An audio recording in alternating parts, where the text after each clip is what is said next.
Stars Calling Part 1. Kelly Brooks stared at the night sky from her cabin porch in Montana. The stars seemed brighter tonight, almost like they watched her back. She wrapped her blanket tighter around her shoulders and sipped hot chocolate. She had moved to this remote location 6 months ago, leaving behind her stressful job as a medical researcher in Boston. The quiet mountains had been exactly what she needed to heal from burnout. At least that was what she told everyone. The truth was more complicated. Kelly had been seeing things, strange lights moving in impossible patterns. Patients describing identical dreams of tall silver figures standing over their beds. But most disturbing were the marks she found on her own body one morning. Small perfect circles arranged in geometric patterns. Her colleagues suggested stress hallucinations, but Kelly knew better. Something was happening, something beyond human understanding. So she retreated to this cabin to observe the skies in peace. The first contact happened on a Tuesday night. Kelly woke from sleep feeling watched. She opened her eyes to see 3 tall figures standing at the foot of her bed. Their skin shimmered like liquid mercury, catching moonlight from the window. Their bodies were clearly female with graceful curves but stretched too tall. Too perfect. Kelly should have screamed, should have reached for her phone instead. She sat up calmly as if meeting these beings had been inevitable. "We have been waiting for you to be ready," said the tallest one, her words appearing directly in Kelly's mind. "Who are you?" Kelly asked, her voice steady. "We are the Zira," the being replied. "We come from a dying world. We need your help." The beings took her that night not by force but by choice. Kelly packed a small bag and followed them into a clearing where their ship waited like a pool of mercury, hanging in the air inside the vessel. Everything flowed, walls, ceiling, and floor, all merged in rippling silver surfaces that moved like water, yet remained solid to touch. Kelly noticed no sharp edges existed anywhere. Everything curved and blended organically. The Zira leader introduced herself as Lyra, though she explained their true names could not be pronounced by human vocal cords. They had chosen names from Earth stars.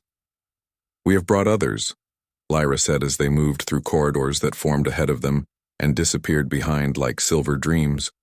In a large chamber, Kelly met 5 other women from Earth. Mary Johnson, a farmer from Nebraska; Betty Chen, a physics teacher from California; Karen White, a pilot from Florida; Diane Miller, a marine biologist from Hawaii; and Kathy Adams, a veterinarian from Texas. "We were careful to select humans with particular traits," Lyra explained to the group, her tall silver form towering over them. "Particular genetic markers, resistance to radiation, heightened intuition, and most importantly, open minds. The Zira were dying. Their species had mastered space travel, dimensional physics, and nearly immortal bodies, but they had lost the ability to reproduce. Centuries of genetic manipulation had created perfect beings at the cost of their future. Our females no longer create life." Lyra said, her mental voice tinged with sadness. "We have searched 1,000 worlds for solutions." Kelly listened carefully, noticing how the other women reacted. Mary looked suspicious. Karen seemed fascinated. Betty was already asking technical questions about Zira biology, while Diane and Kathy exchanged knowing glances. The Zira had visited Earth for centuries, studying humans, particularly females. They believed human women held the key to their salvation. Something in human reproductive adaptability might save the Zira from extinction. "We do not wish to harm you," Lyra assured them. "We seek understanding and exchange of knowledge, perhaps even friendship." Kelly felt drawn to these beings despite their alien nature. She sensed their desperation, their ancient sadness. She stepped forward, asking the question that mattered most. "What exactly do you need from us?" Lyra gestured, and the silver walls transformed, showing images of Zira history. Their beautiful homeworld, once teeming with life, now nearly barren. Their population reduced to fewer than 10,000 individuals, their desperate search across galaxies. "We need to understand how your bodies adapt." Lyra explained how humans survive conditions that should kill them, how human women can create new life despite environmental changes, disease, and radiation. Kelly looked at the other women, each chosen for specific reasons. She realized Mary had survived cancer twice. Betty had given birth. Despite radiation exposure, Karen had unusual genetic markers. Diane had studied reproductive adaptation in marine mammals, and Kathy understood genetic diversity across species. They were not random choices the Zira had been watching.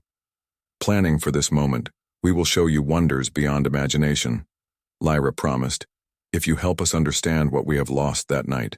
As the ship traveled beyond Earth orbit, Kelly stood at a viewing portal watching her planet shrink to a blue marble, then to a distant point of light. She felt no fear, only a sense of purpose. Humans had always looked to the stars, wondering if they were alone. Now she knew the truth. They were not only not alone, they were needed. Kelly thought about the ancient Zira civilization with all their advanced technology. Yet coming to humans for help, it was both humbling and empowering. Somewhere in the human genetic code and the stubborn adaptability of human women existed the key to saving an ancient species. Kelly felt the weight of this responsibility, but also the incredible opportunity. The stars had been calling her all her life. Now she understood why.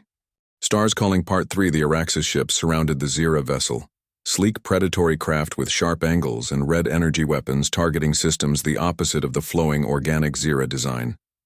The ship shuddered as another blast hit the shields. Lyra led the human women to the command center, a circular chamber where Zira controllers interfaced directly with the ship, their silver hands melding with the console surfaces. We cannot fight them, Lyra explained. There are too many. Our vessel was designed for research, not combat. Kelly watched tactical displays showing 12 Araxis ships closing in on their position.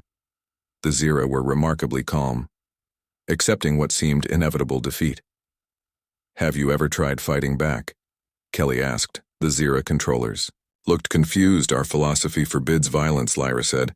We value all life. Kelly shook her head. There's a difference between valuing life and letting yourselves be captured. What about our lives? What about your future? Karen, the pilot, studied the tactical display with professional interest, the Araxis formations suggesting military precision. You said your ship bends space for travel, she asked Lyra. Can you create a very small space? Fold. Lyra seemed puzzled. Yes, but it would not take us far. Enough to escape. That's not what I mean, Karen explained. We don't need to escape. We need to disrupt their formation. Diane joined the conversation, her eyes lighting up, understanding Karen's plan. She turned to Lyra. Your ancestors evolved in oceans like Earth whales. Rightly, Ra nodded. Our distant ancestors. Yes, what relevance? On Earth, Diane continued. Whales use sound as a weapon. They can stun prey with focused sonic blasts. Could your ship generate something similar? The Zira scientists conferred rapidly, their silver bodies rippling with excitement as they grasped the concept. We could modify our communication array. Naira suggested it was designed to transmit thought patterns across space. Betty, the physics teacher, added another insight. If we combine that with Karen's spacefold idea, we could create a directed energy pulse amplified by the fold. The Zira moved quickly. Once they understood adapting their systems, following the human suggestions, Mary and Kathy helped coordinate the efforts, bringing practical problem-solving skills to the theoretical science. Kelly watched in fascination as the Zira transformed their vessel defensive systems becoming offensive capabilities, communication arrays becoming weapons. She saw something awakening in these beings, something they had forgotten in their long peaceful existence, the will to survive. The Araxis commander transmitted demands. Surrender your vessel and specimens. Lyra stood tall, her silver form glowing with newfound determination. We decline, she replied. The Araxis ships closed in, weapons charging. The Zira vessel waited until the enemy craft were perfectly positioned, then activated Karen's plan. A small spacefold opened directly in front of the vessel, focused between the approaching Araxis ships. Now shouted. Karen, the modified communication array, fired through the spacefold. The energy normally used to transmit thoughts amplified 1,000 times by the dimensional distortion. The pulse struck the Araxis formation like a tsunami of pure energy. On the tactical display, 11 of the 12 Araxis ships went dark, their systems overloaded by the unexpected attack. Only the command ship remained operational, though clearly damaged. The Araxis had never expected resistance from the peaceful Zira. Their strategies were based on intimidation, not actual combat. The command ship retreated quickly, disappearing into faster-than-light travelin. The command center's shocked silence gave way to celebration. The Zira controllers looked at the human women with new respect. Kelly felt pride not in the violence but in showing the Zira another way to preserve themselves. That night, the council convened an emergency session to discuss what had happened. Lyra presented Kelly and the others as honored guests. For centuries, we have fled the Araxis, Lyra told the council, believing our philosophy of nonviolence gave us moral superiority today. These humans showed us that sometimes protecting life requires standing against those who would destroy it. An elder council member, her silver skin etched with ancient patterns, addressed Kelly directly. Your species puzzles us. You are capable of great violence, yet also great compassion. How do you balance these opposing forces? Kelly considered carefully. Humans struggle with this balance every day. She admitted we haven't perfected it. But we understand something you seem to have forgotten. Survival requires adaptation. Sometimes physical, sometimes philosophical. When circumstances change, so must we. The council debated long into the night, ultimately deciding to modify their vessels with defensive capabilities. Based on the human suggestions, they would no longer flee from threats. But neither would they become conquerors like the Araxis. They would defend themselves while maintaining their core values. This victory changed the relationship between the humans and Zira. The silver beings no longer viewed the women as simply subjects to study, but as equals with valuable perspectives. Naira worked more closely with Kelly, sharing Zira medical knowledge while incorporating human insights. The Zira scientist began to understand that the emotional connections humans formed might be related to their reproductive resilience. Mary and the agricultural Zira created experimental gardens aboard the ship, combining earth techniques with alien botany plants from both worlds. Thriving together in carefully designed ecosystems, Betty continued explaining human relationships to fascinated Zira scientists. You engineered emotion out of reproduction, she told them. But for humans, emotion is essential. It drives us to connect, to care for each other, and for our children. Diane and Kathy collaborated on genetic research examining how the Zira had modified themselves over millennia. We think we found something, Kathy told Kelly after weeks of study. The Zira didn't just engineer their reproductive systems. They changed their brain chemistry, removing emotional connections they considered primitive. That's why they can't reproduce. Kelly realized it's not just physical, it's neurological. Exactly, Kathy confirmed. They removed the very pathways that trigger hormonal responses necessary for egg production. Karen, meanwhile, had earned the respect of the Zira navigators, teaching them human techniques for intuitive problem solving. Sometimes you have to feel your way through a situation, not just calculate it. She explained. The Zira vessel continued its journey now with new purpose. They would return to the Zira homeworld with their discoveries, but first, Lyra had promised to show the women wonders beyond imagination. Their next destination was the Celestial Nursery, a vast nebula where new stars formed. The sight left the women breathless. Clouds of cosmic dust illuminated by the birth of stars stretching across space in brilliant colors. This is why we explore, Lyra told Kelly as they watched the cosmic spectacle. Even with all our knowledge, the universe still fills us with wonder. Kelly noticed something different about Lyra. Her silver skin occasionally flickered with patterns that resembled human expressions. The Zira was changing, adapting just as humans did. Perhaps that's the answer. Kelly thought the Zira needed to remember how to change, how to feel, how to connect with each other, not just with technology. As the ship drifted through the stellar nursery, Kelly realized that helping the Zira might not require complex genetic engineering, but something much simpler, teaching them to embrace the very emotions they had engineered away. Stars Calling Part 2. The Zira vessel traveled faster than light, using technology that bent space rather than moving through it. Kelly and the other women adjusted to life aboard surprisingly quickly. The ship provided everything they needed: food that matched Earth cuisine, comfortable living spaces, and clothing that seemed to form directly from the silver walls. Lyra assigned each woman to a Zira scientist. Kelly worked with Naira, a specialist in human biology. The Zira woman moved with fluid grace, her silver skin occasionally rippling with patterns that Kelly realized were emotions. Your species fascinates us, Naira told Kelly as they examined cellular samples together. You are so fragile yet so resilient. Kelly watched as Naira manipulated three-dimensional models of human DNA hovering in the air between them. The Zira could see genetic structures directly perceiving the complex dance of molecules that human scientists needed powerful microscopes to observe. We have mapped our own genetic structure perfectly, Naira explained. Yet we cannot solve our problem. Our females can no longer create egg cells, the fundamental building blocks of new life. Kelly thought about this carefully, while the Zira had incredible technology. They had engineered themselves into an evolutionary dead end in pursuit of perfection. They had lost something vital. Perhaps that's your problem.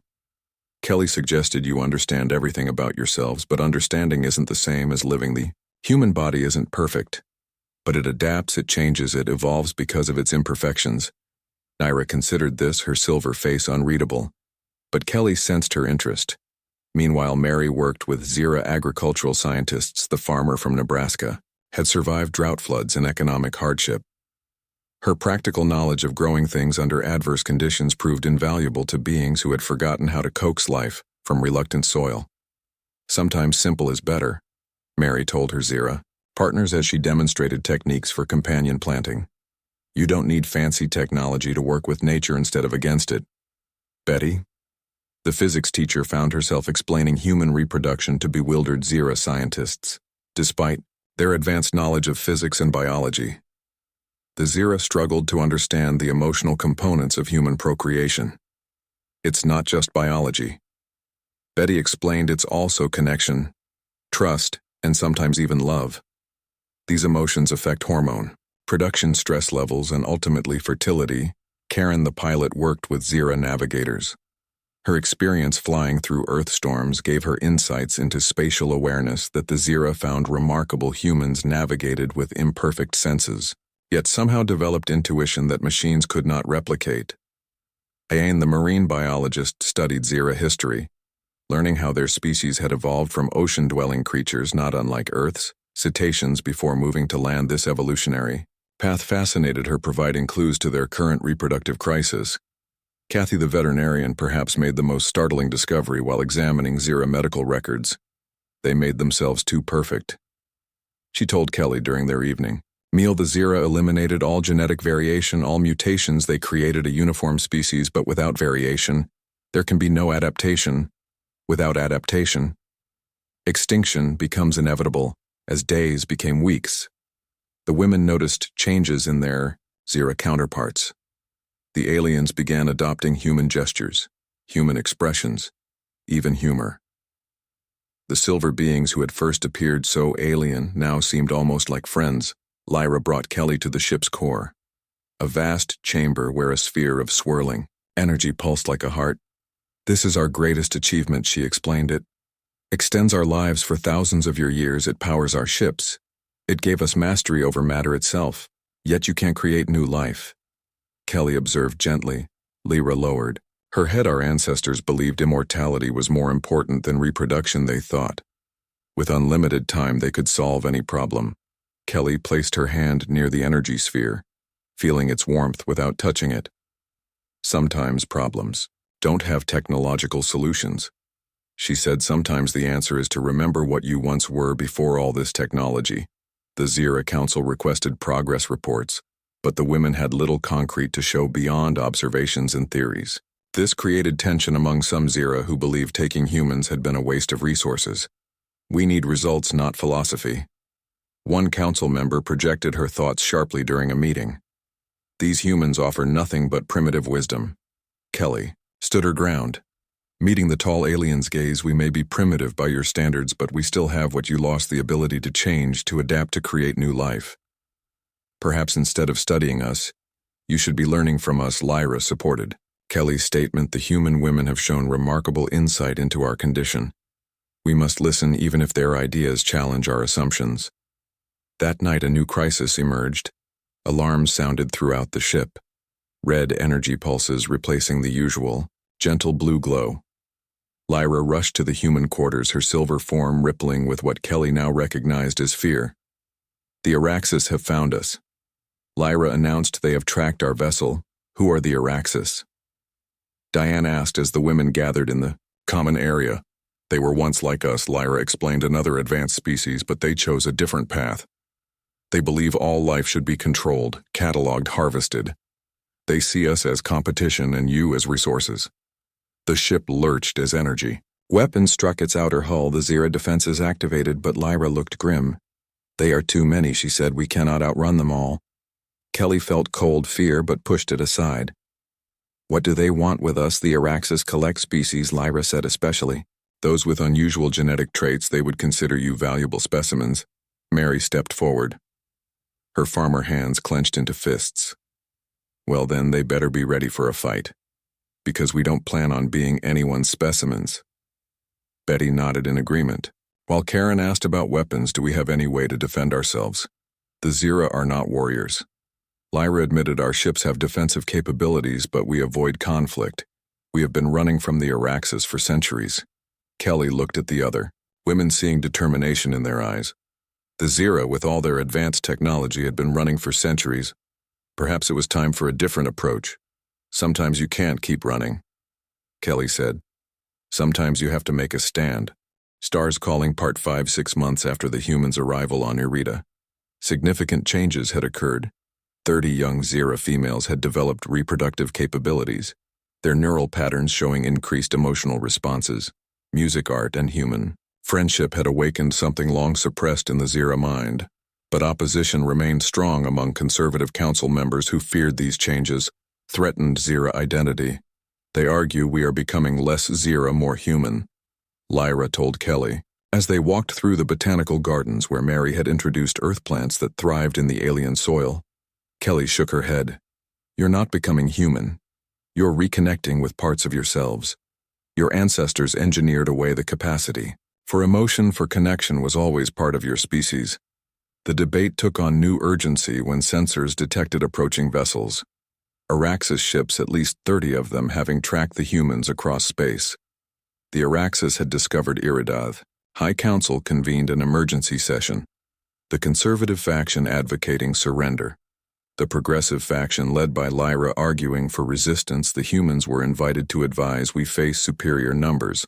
One elder stated our defensive capabilities are limited. The logical choice is negotiation. Kelly addressed the council with respect. The Araxes don't negotiate. She reminded them, they collect, they harvest, they control.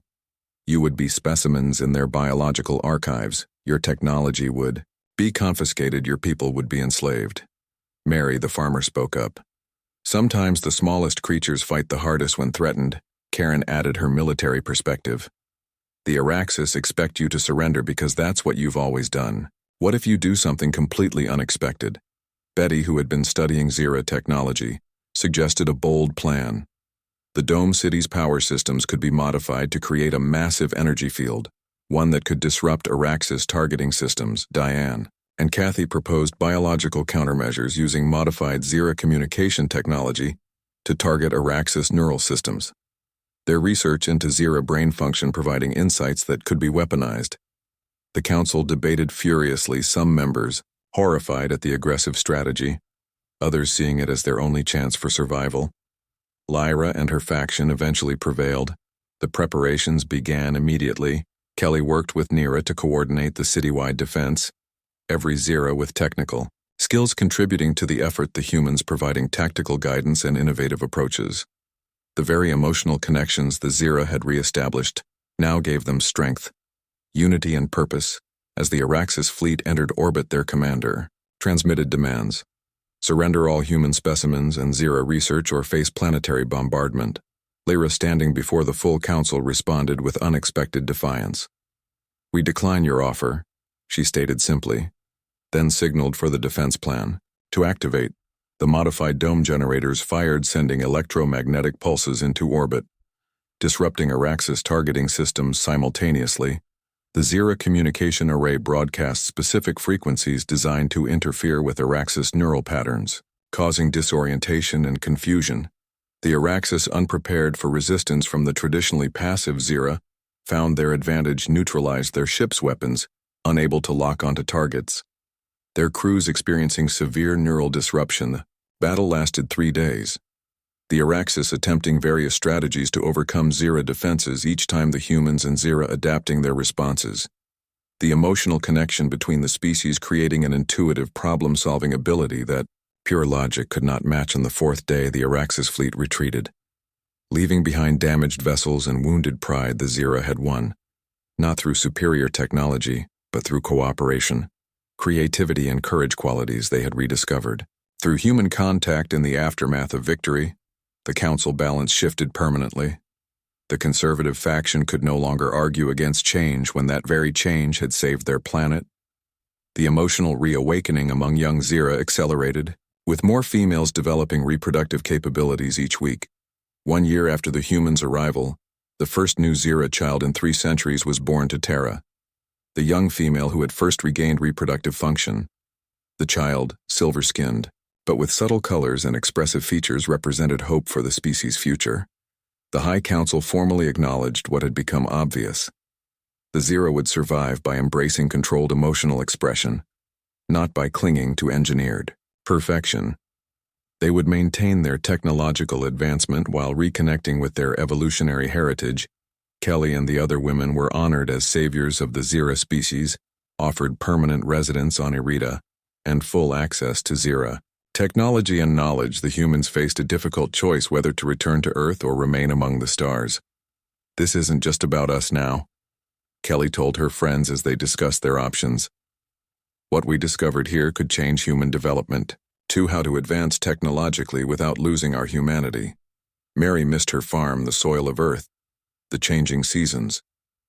Betty had students waiting for her return. Karen had skies to fly, Diane oceans to study, and Kathy animals to heal, yet all had formed deep connections with the Zira, experienced wonders beyond imagination. The council proposed a compromise. Earth and Irida would establish formal contact. Cultural, scientific, and technological exchange would begin, carefully managed to avoid disrupting either society. The women would return as ambassadors between worlds with the ability to travel between planets using Zira technology. On their final day before departure, Kelly stood with Lyra at the edge of the main dome, looking out over Irida's landscape where new growth had begun to appear. The planet's healing mirroring the healing of its people. "I never imagined when we took you from Earth that you would change us so fundamentally," Lyra said, her mental voice rich with emotion. "Once considered primitive, now treasured." Kelly smiled. "We didn't change you. We just helped you remember what you had forgotten. Sometimes the most advanced civilization can learn from a less advanced one." The Zira vessel that would return them to Earth weighted sleek and silver, its systems now incorporating human innovations alongside Zira technology, a symbol of what cooperation between species could achieve. Before boarding, Kelly looked back at the gathered Zira, their silver forms now showing subtle colors and expressive patterns. She saw Terra holding her child, the first of a new generation that would grow up embracing both logic and emotion, technology and connection. "We came from different worlds, followed different evolutionary paths, created different civilizations," Kelly thought. Yet in the end, what saved the Zira was something all sentient beings share: the need for connection, for meaning, for purpose, something beyond mere survival. As the ship rose from Irida, Kelly watched the planet recede, feeling not sadness but anticipation. Earth would never be the same after contact with the Zira. Humanity would gain knowledge that might have taken millennia to discover on its own. Yet more important than technology was the lesson. The Zira had learned a lesson humanity would do well to remember as it advanced. Perfection is not the absence of flaws, but the balance of opposing forces, logic and emotion, technology and nature, progress and wisdom. The stars had called to Kelly. All her life now they would connect two worlds, two species on a journey. Neither could have imagined alone somewhere in that vast darkness. Other civilizations waited, perhaps in need of the same lesson. Perhaps with lessons of their own to share. The universe, Kelly realized, was not just a place of planets and stars, but a tapestry of connections waiting to be discovered. Stars Calling Part 4. After 3 months aboard the Zira vessel, the women had traveled further from Earth than any human in history. They had witnessed binary star systems, planets with rings that made Saturn look modest, and space phenomena that defied easy description. The ship now approached the Zira homeworld, a planet called Irida. that orbited a stable yellow star much like Earth's sun from orbit. It appeared beautiful, swirling blue oceans and green continents. "It's dying," Lyra explained. "Though it appears vibrant from here, much of the surface is uninhabitable. Our numbers dwindle each century, fewer than 10,000. Zira remain mostly in sealed cities." Kelly studied sensor readings, showing radiation levels, soil degradation, and atmospheric changes. The Zira had nearly destroyed their world through technological advancement before learning to live sustainably. But the damage had been done. "We believed we could engineer solutions to any problem," Lyra said with sadness. "We created artificial environments rather than healing the natural one." As the ship descended, Kelly saw the reality behind Lyra's words. Vast areas of Irida lay barren. The remaining Zira population lived in 3 massive dome cities, connected by transport tubes. The cities gleamed with silver technology. But outside nature struggled to recover from centuries of abuse. The arrival of humans created a sensation among the Zira population. Crowds gathered to witness the landing, many having never seen aliens before. The women felt like exotic specimens as they walked through the main city, silver beings watching their every move with curious black eyes. The High Council of Irida welcomed them formally in a chamber of flowing silver walls and soft blue light. 16 Elder Zira, their skin etched with complex patterns, sat in a circle, their mental voices merging in greeting. "We have followed your journey with interest." The council communicated, "These humans have shown remarkable adaptability and insight. Perhaps they can succeed where our scientists have failed." The women were given private quarters in the central research facility, comfortable rooms adapted to human needs. Betty laughed when she discovered the bathroom facilities had been designed based on ancient Earth television signals the Zira had intercepted decades earlier. For weeks, the women worked with Zira scientists, sharing knowledge and developing theories about the reproductive crisis. Kelly noticed that some younger Zira were developing unusual traits after extended contact with humans. Their silver skin occasionally formed patterns resembling human facial expressions. Their mental communication included emotional undertones. Naira confirmed Kelly's observation. "Something unexpected is happening." She admitted the younger Zira, especially those working directly with humans, show neurological changes. Their brain chemistry is shifting. Kathy and Diane conducted tests confirming that prolonged exposure to human emotional states was triggering dormant neural pathways in the Zira brain. These pathways had been deliberately suppressed through genetic engineering. Centuries ago deemed primitive and unnecessary, the High Council was troubled by these findings. "We eliminated emotional responses to create logical, perfect beings." One elder explained, "Emotions lead to conflict, to irrational decisions, to chaos." Kelly addressed the council respectfully. "They also lead to connection, to adaptation, to growth. Your ancestors removed what they thought were weaknesses, but those very traits might be essential for reproduction." Many council members rejected this idea, unwilling to consider that their ancestors' perfect design could be flawed, but Lyra and other younger Zira supported further research. Mary discovered another crucial insight while working in the agricultural domes outside the city. The few plants that thrived were those that had adapted naturally, not the engineered crops the Zira scientists had designed. These plants found their own way. She explained to the council they weren't perfect. They had flaws, mutations, but those very imperfections allowed them to adapt when conditions changed. Karen added her observations from the Zira archives. "Your species began declining when you achieved your definition of perfection. When you stopped changing," Diane presented genetic evidence. "The reproductive crisis began precisely when emotional neural pathways were eliminated from the Zira genome." The council remained divided, some members seeing wisdom in the human insights, others fearing a return to what they considered a primitive state. The debate continued for weeks while outside the dome city's Iridas. Ecology continued its slow decline. During this time, a group of younger Zira began spending more time with the human women, learning Earth customs, music, art, and emotional expression. These Zira exhibited the strongest neurological changes, their silver skin developing subtle hues, their mental communication becoming more nuanced. Kelly and Naira grew particularly close, the Zira scientist fascinated by human emotional responses. "I never understood the purpose of laughter," Naira admitted after Kelly told a joke. But I feel something when you laugh. A response. I cannot name this connection. Kelly explained the shared experience of finding something funny. It brings people together. Morning. Kelly woke to find Naira waiting outside her quarters. Excited news. She projected her mental voice tinged with emotion, a feeling Kelly recognized as joy. What happened? Kelly asked. One of the young Zira. Naira explained, the one who works most closely with Betty. She has produced an egg cell, the first natural Zira reproduction in 3 centuries. The news spread quickly throughout the city, creating both celebration and concern. The young Zira named Tara had spent months learning human art, particularly music. Her neural scans showed the most extensive reactivation of dormant emotional pathways. The High Council summoned Tara, Betty, and the other women to an emergency session.